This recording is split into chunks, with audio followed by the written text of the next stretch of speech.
डोक्याच्या केसांपासून ते पायाच्या नखापर्यंत सगळ्याच आजारावर उपयोगी असणारे आज आपण अळीवाचे लाडू बनवतोय।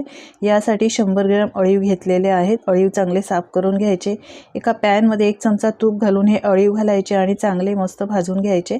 यानंतर एका मिक्सिंग बाउलमध्ये काढून घ्यायचे। आता अळीवाच्या दुप्पट पाणी घालायचं आहे, म्हणजे अळीव भिजेपर्यंत पाणी घालायचं आहे आणि झाकून याला अर्धा तास बाजूला ठेवून द्यायचं। अर्ध्या तासानंतर तुम्ही पाहू शकता अळीव मस्त फुलले आहेत, छान अगदी मस्त भिजलेले आहेत, नरम सुद्धा झालेले आहेत।